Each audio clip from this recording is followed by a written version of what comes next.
Hey everyone, Clockwork here. Do you enjoy games that break your brain?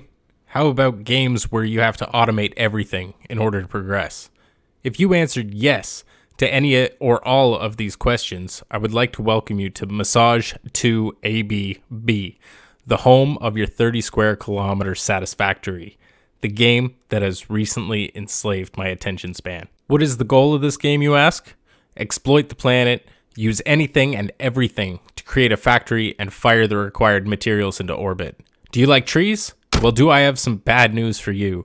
This game is much more enjoyable when you clear-cut everything in sight. Do you like the environment in general? If yes, this game probably isn't for you, as we are here to wreck the environment for our own personal gain.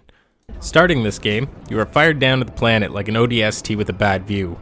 Armed with only a crappy taser, you set off to find your first iron mine. Here you'll have to tase a fluffy-tailed hog into submission or zap some clumsy flying crabs so that you may claim the mine for yourself. Now begins the mind-numbing task of early game crafting, where you may very much find yourself watching YouTube or whatever while you continuously hold down the craft button. Fear not though, after this hurdle is overcome, you will find yourself in a place where this game truly shines: automation. Like the noob you are, you will probably try to build everything you need on the forest floor. Things will be a mess. It will be chaotic. It will not be as efficient as it could be. You will underestimate the value of concrete. But that's okay. Simply restart or rebuild with a better plan. Lay down a foundation, make things more complex. Get lost in the complexity. Haphazardly run conveyor belts that were not part of your plan in a makeshift attempt to advance. Somehow, build your first space elevator. Destroy everything again so that you can rebuild even bigger and better. Considering how much you may have going on in this game, it runs surprisingly smoothly. If by some chance your frame rate drops near some hostile creatures, good luck trying to hit them. These jerks move quickly. Speaking of hostile mobs, let's take a look at what you'll come across in this game.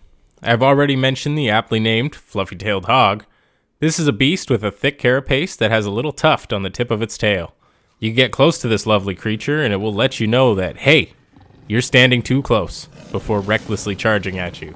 Oh yeah, and if you attack one in a group, you become the enemy of all in said group. If one hits you, it will send you flying a fair distance, might even disorient you a bit. As you frantically search for where it went, watch out. There's a good chance another one will hit you shortly after landing. If you manage to avoid this thing's movements, it will run full tilt, circling you as it works its trajectory ever closer to your position. If you are really and truly unlucky with where you come across this beast, it will happily punch you off a cliff. Oh, this thing also has a big brother, the Alpha. He packs a real wallop and will use you to kick a field goal, so watch out. There's also the flying crabs. Looking like a cute little firefly, they hatch out of this thing that you may confuse as a plant if this is your first time playing. I know it fooled me. Step too close and the plant explodes, hatching 3 of these flies that you will have to deal with. They are more of a nuisance than anything, and can be a little annoying to tase out of the air. There really isn't much to say about these, as they are pretty straightforward once you figure them out. I recommend popping the plant from a distance with a rebar gun, or if you've unlocked the Xenobasher, mash the attack until everything dies. Another hostile mob you'll see is the Spitter. Probably the most horrifying looking creature in this game. This 4-legged, eyeless hammerhead with tentacles, demon dog, lives to invade your nightmares. Now, it's not anything you can't handle. It may shoot fireballs at you from a distance, and it may headbutt you if you get too close. It gets worse though. This demon dog also has siblings, larger and more deadly. They'll show you no mercy as they spam their fireballs, making it rain fire on you. You may find your health bar rapidly depleting before you can get close enough to whack it with a stick. You may find yourself doing what I have done, tucking your tail and booking it back the way you came. They really aren't friendly. Now, I hope you like spiders. Deep inside caves dwells the Stinger. They come in a few different sizes: wheel, half car, and car. The biggest and greenest of which emits poisonous gas that will steadily whittle away your HP. I don't recommend standing in this. Almost more horrifying is having arachnophobia mode turned on, where you'll find yourself swarmed by meowing cutouts of the developer's cats. These sprites do not have attack animations, which may make it difficult to dodge. Well, that will about do it for hostile mobs. Are they challenging? No, but they may damage fix-it property. Are they necessary? Absolutely. The world would feel pretty empty without some form of life, and it gives you something to do while you're waiting for your factory to produce more of a given resource. But that is not all the wildlife this game has to offer. There are the lizard doggos. These peach-colored, derp-faced creatures will scurry away if you approach them too quickly. They don't just exist to run away from you, though. Drop them a paleberry, give them a good rub-down, and they'll make it worth your while. Build a pen. Get a bunch of them living in there, and reap the rewards of all the goodies that seem to mysteriously work their way into its jaws. There's also the strange birds you will see walking around on the forest floors. They are creepy, they are annoying, they don't do anything besides possibly getting in the way. They are not cool. The last creature I'm going to cover today is a creature that the Satisfactory wiki calls the Space Giraffe Tick Penguin Whale Thing. This thing is a whole barrel of, what the hell am I looking at? These things always seem to end up wandering your factory like it is contemplating the meaning of its pitiful existence. Now, I am not even sure if they can be killed. I've tried. Truth is, they are surprisingly agile. These things book it like they know sticking around means no tomorrow. Most of the time, I give them a quick shot with my rebar gun just to get them out of my building zone, then move on with my life. So, we have gone through the mobs. Time to get back to clear cutting and ridding the planet of its valuables. The early game will have you using crappy little portable miners. They gather raw materials at a decent pace, but have to be manually unloaded. And chances are, if it is your first time playing, you will be manually refining them as well. The first 3 mines you get up and running will be iron for plates and bars, copper for wire and cables, and limestone because it is a hell of a lot easier to manage your factory with a concrete foundation. Before you know it, you'll be turning bars into screws to combine with iron plates to create reinforced plates, which in turn need to be combined with a number of other fabricated items to create even more advanced parts. It all gets convoluted rather quickly. Or, alternatively, you can sink your items into the Awesome Sink for coupons to spend at the Awesome Shop. Now, if you sink one of your coupons into the Awesome Sink, you may then channel your inner Elon to turn your reinforced plates into a cyber truck, or cyber wagon. Strangely enough, this vehicle is not electric. In fact, when it comes to fuel efficiency, the cyber wagon is the absolute worst in every category. On the plus side, hey, it's absolutely indestructible. And I mean absolutely indestructible. But just because it is indestructible does not mean that you are. The thing is clunky and slow with its square tires and gives you, the driver, a face full of dirt as you don't actually ride in it. You sit several feet below the vehicle. I don't recommend it, but it is the cheapest vehicle. Speaking of Awesome Shop, when I first started this game, I did not want to build an Awesome Sink. I wanted my resources, my system was tapped out, and I was too cheap to sink anything. That was my mistake, because it turns out this is a necessity to unlock various building pieces, so you can build yourself a sick skate park for the most amazing vehicle in the game, the factory cart. The factory cart is amazing. It tops out at 55 kilometers an hour on a flat foundation. It spins, it flips in an amazing fashion. It doesn't drive well on the planet's surface, which, for someone wanting to take multiplayer to a new level, you can build yourself a racetrack and purposely clip the planet to make hazards on the track. So, now you have finished the first tiers, 0, 1, and 2. What now? I cannot access tier 3. What do I do? Fear not, or possibly fear a little.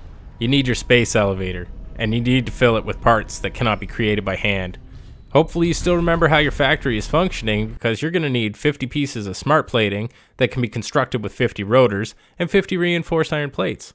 And with only one assembler doing this, and assuming that it is running at max speed without any power slugs, will take about 25 minutes. And this is just the easiest space elevator project. It gets worse, much worse. But more on that later. Once you fire this off into the atmosphere, lo and behold, you have unlocked milestone tiers 3 and 4. Now things are starting to get spicy, because it's time to throw more base resources into the mix. We have coal, and that means coal power, which will also require you to deplete the lake of its water supply so that you may pollute the planet. What can I say? I need the power. Thankfully, you shouldn't have to invest your whole coal supply into your generators. You're going to need some of that coal to create steel. Steel is a necessity from this point on. You will also unlock your first legit vehicle. Move aside, cyber wagon. There's a new vehicle in town, the tractor. Going uphill with this is inconvenient, but you can pick up some good speed going downhill. It's fuel efficient and conveniently has storage and a built-in workbench. Now, I personally don't use vehicles when going between my factories as I have other means to travel, but it can be rather useful when traveling to places you haven't been yet. It can also be automated. By placing truck stations, you can have your vehicle drive itself to shuttle resources from one location to another. Now would be a good time to destroy and rebuild your factory, as you're going to want to upgrade your layout with upgraded miners and conveyors. Doubling in production means more smelters, more constructors, more assemblers, more drained power. And while you are at it, maybe start installing hypertubes, as, in my opinion, they are the best way to travel. Simply step near the entrance and be whisked off to your destination. The only downside to hypertubes is that on a number of occasions, I have found myself walking too close to the entrance and end up being transported through a long tube to a place that I don't really want to be, only to immediately step back into the tube and sent back. Seriously though, it's my favorite way to travel as it's hands-free. Hypertubes get better though. You can create a loop with them, a hyperloop. Now, if you build hypertubes in such a way that the exit is close enough to the entrance, you will find yourself stuck in an endless loop of travel. As such, you are trapped for the rest of eternity, and you will find yourself really hoping that you saved before entering this monstrosity. If you want to lose friends, simply set up a trap and wait for your unlucky former friend to walk just a little too close to it. Well, now that you've had your fun with hypertubes, it is time to face the space elevator's next project, which makes the first project look like a cakewalk. Remember these? Well, now you need 500. And you now need 500 versatile frameworks, 100 automated wiring. Or in terms of raw resources, it's something like 47,475 iron ore, 24,450 coal, and 2,400 copper. Let's just say it is painful because it is probably time to wreck your brilliantly planned factory for the 20th time in order to accommodate this task. But hey, at least it will unlock more milestones that will, in turn, make your factory more mind-numbing. Woo! Let's tackle some milestones now because it is time to play with something essential. Oils. It is a necessity as you will require rubbers and plastics. At this point, you probably do not want to rebuild your factory for the umpteenth time. So, just do what I did. Start stacking conveyor belts and just make it work. Oh, speaking of which, I hope you have been keeping up with your MAM projects because you're going to need yourself a pair of these bad boys. Your Blade Runners. You'll need the 100% increase to jump height to navigate the clutter of conveyor belts that you have created. At this point in the game, I found it much easier to build my own flat surface in the sky than fight with placing platforms on the ground. As the physics of this game is based on Minecraft, you literally don't need supporting columns. Just build up and out, and you will find yourself with an empty canvas of free real estate for your ever-growing, ever-chaotic factory. Build a gas mask, build gas filters, and go explore that mysteriously dangerous area you have been eyeballing for the last few days, only to realize that those filters really don't last very long. Before you know it, you will be inhaling everything toxic that this planet has to offer. Give up with this place and go back to where it really matters. Automation. Build a new monstrosity to up your production on early resources, only to find that your current power supply is garbage. Upgrade your power infrastructure with fuel generators so you barely have enough to power it. Grab your conductor's hat and turn the game into a train simulator. Why? I am still not sure. My only answer is, why not? You can do the math. Or you can just follow the simple ratio of 1 locomotive for every 4 freight cars. Build a jetpack for the sole purpose of using it incorrectly to land on that damn thing that keeps flying around your base. Realize that you still don't quite get enough height. Launch yourself in any way you can think of to make up the difference in height. Give up and put the jetpack in storage because you have much more important things to work on. It is time to meet up with your old pal, the space elevator, and realize that he was never your friend to begin with, because he is back with more demands. Business hours are open, and it's time to spend your day constructing what he needs and send them into orbit. Why do we do this? so that you may have more toys at your disposal to play with inside your sandbox. I must tell you now, just in case you are a mysterious being from the future, that at the time of recording this, the game is still in early access. That aside, the final milestones have now been unlocked, and with it, some new toys. Time to upgrade your conveyor belts to fire off your resources at near light speed. Visit your equipment workshop to construct a hazmat suit so that the radioactive waste generated by your nuclear power plant does not melt your face off. Because, no, excessive exposure will not give you superpowers. Remember that we are not an eco-friendly corporation, and begin fracking the planet of its supply of nitrogen gas and crude oil. Build yourself a hover pack and enjoy how it magically sucks the electricity required for it to function from your local power grid. And I do mean local, as go too far and it becomes a paperweight. Blend sulfuric acid and other things to create your batteries. Continue to wreck your brain with all the new challenges at your disposal. Build drones, because drones are how everything will be transported in the future. Use said drones to transport all of your nuclear waste to your storage depot at the farthest corners of the planet. At this point, your nemesis pays you another sinister visit. Yes, it is the dreaded space elevator, and it is even worse than you could have imagined.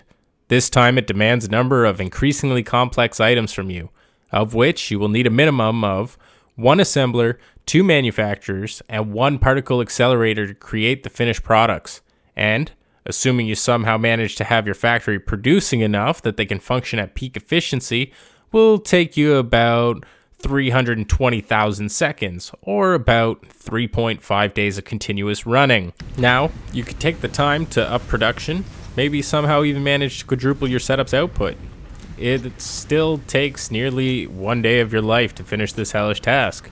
Or, alternatively, you could just do what I did. Whenever I had no reason to be at my PC, I just turned the game on and just let it run. Like the valued Fix-It employee you are, this will allow you to purchase the reason for your very existence, your very own Employee of the Month coffee cup from the Awesome Shop. This game is thoroughly enjoyable for an early access title, and I really can't wait to see what else ends up being developed for it.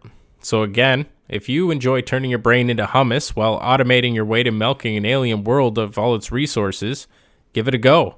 I give this game a solid 27 angry baboons in a tree. Thank you to all the cogs that keep this clock working. Your viewership and patience does not go unnoticed, and it is very much appreciated. Lastly, I would like to give a special thanks to my pal, Captain Canada, for throwing suggestions at me and allowing me to use him as a sounding board. If you liked what you saw here today, please leave a like, comment, and subscribe. Take care, everyone.